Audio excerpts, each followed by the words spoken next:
आप सब हमसे 3,84,000 किलोमीटर दूर वाले चंदा मामा के बारे में तो जानते ही होंगे।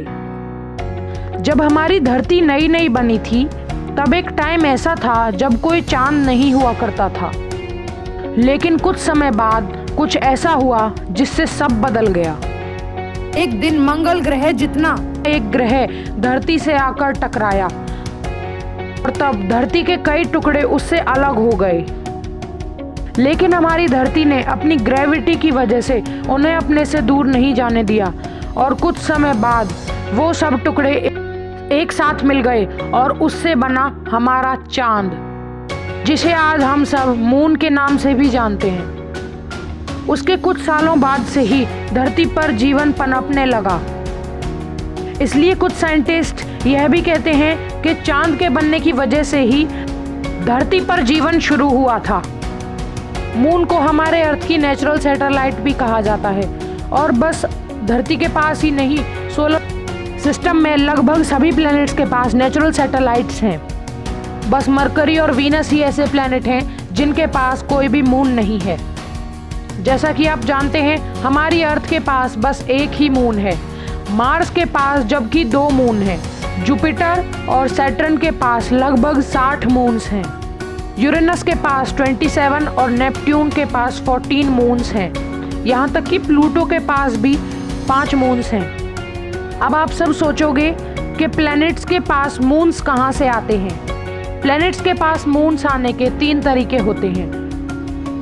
पहला कि कोई भी एस्टेरॉयड या फिर कोई ग्रह जब किसी प्लैनेट से टकराता है तो उसके कुछ टुकड़े स्पेस में बिखर जाते हैं, जो कुछ समय बाद एक साथ मिलकर एक मून बनाते हैं। हमारी धरती के पास भी मून होने की यही वजह है। दूसरी वजह, ग्रह अपनी ग्रेविटी की वजह से किसी भी गुजरते हुए ऑब्जेक्ट को अपनी चपेट में ले लेता है और फिर वह ऑब्जेक्ट उस प्लैनेट को रिवॉल्व करने लगता है। तीसरी और फाइनल वजह है एक्रीशन डिस्क के थ्रू। आप लोगों ने सोचा है कि इन गैस जाइंट्स यानी कि जुपिटर, सैटर्न और यूरेनस के पास इतने सारे मून्स क्यों हैं? यह इसलिए क्योंकि इन सभी प्लैनेट्स के पास रिंग्स होती हैं और यह रिंग्स मेनली बर्फ, रेत और मिट्टी के बने होते हैं। टाइम के साथ साथ यह सारे टुकड़े एक साथ संगठित होने लगते हैं और यह मिलकर एक आकार ले लेते हैं जो कि मून बनता है। तो अब आपको यह पता चल चुका होगा कि इन प्लैनेट्स के पास इतने सारे मून्स क्यों हैं। लेकिन प्लूटो के पास तो रिंग्स नहीं है, तो प्लूटो इस मामले में इतना लकी कैसे हो सकता है? यह सिर्फ प्लूटो के एस्टेरॉयड बेल्ट में होने की वजह से है, क्योंकि एस्टेरॉयड बेल्ट एक विशाल पत्थरों का समूह है और इसमें से कुछ एस्टेरॉयड्स के आपस में टकराने की वजह से और प्लूटो की ग्रेविटी की वजह से आज प्लूटो के पास 5 मून्स हैं, जबकि मरकरी और वीनस के सन के बहुत पास होने की वजह से उनका कोई भी मून नहीं है। तो चलिए पता लगाते हैं कि अगर हमारी धरती के पास भी चांद नहीं होता तो क्या होता। सबसे पहले यह तो आप अंदाज़ा लगा ही सकते हैं कि रातें कितनी अंधेरी होती, क्योंकि मून के बाद पूरे स्काई में सबसे चमकदार चीज़ वीनस है, जो कि मून से 2000 टाइम्स कम चमकदार है। पर क्या आप लोगों को लगता है कि हम धरतीवासियों पर इस चीज़ का कोई फ़र्क पड़ेगा? क्योंकि हम इलेक्ट्रिसिटी के थ्रू बहुत ही लाइट जनरेट कर सकते हैं और कुछ ही टाइम में पूरी धरती को इसी तरीके से चमका सकते हैं। तो क्या मून का इम्पोर्टेंस बस इतना ही है? नहीं, यह तो बस शुरुआत है। मून का इम्पोर्टेंस तो इससे कहीं ज़्यादा है। अगर हमारा मून गायब हो गया तो धरती पर एक दिन 6 से 12 घंटे का होगा, यानी कि एक साल में 1000 से भी ज़्यादा दिन होंगे। यह इसलिए क्योंकि चांद की ग्रेविटी अर्थ की रोटेशन स्पीड पर अपना इफेक्ट डालती है। इसीलिए अर्थ अपनी एक रोटेशन 23 आवर 56 मिनट में कंप्लीट कर पाती है।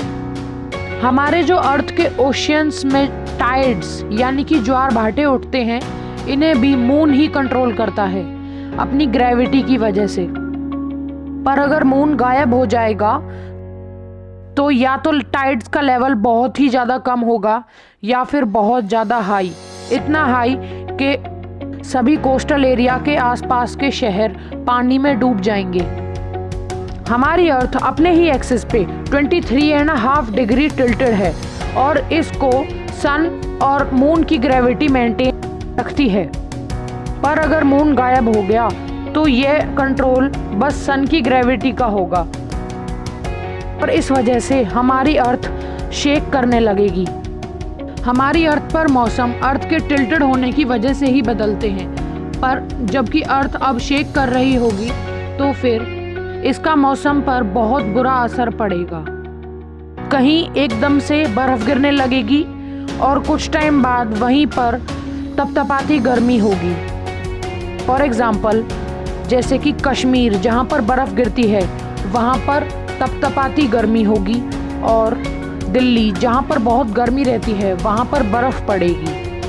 अगर हमारी अर्थ शेक करने लगी तो फिर हर जगह हर घंटे मौसम बदलेंगे। धरती पर जगह जगह भूकंप आने लगेंगे और धरती के सारे वॉल्केनोज एक्टिव हो जाएंगे। अगर चांद गायब हो जाता है तो धरती पर बस वही प्रजाति रह पाएंगी जो उस तरीके के वातावरण में अपने आप को ढाल सके। धरती पर आधी से ज़्यादा प्रजाति खत्म हो जाएंगी। लेकिन क्या इंसान जिंदा बच पाएंगे? शायद हाँ। पर अगर शुरू से ही चांद ना होता तो क्या होता? तो क्या सेम कंडीशंस होती? बिल्कुल नहीं। तो इंसान धरती पर रह ही नहीं पाते। इंसानों के रहने के लायक एक एनवायरनमेंट बन ही नहीं पाता।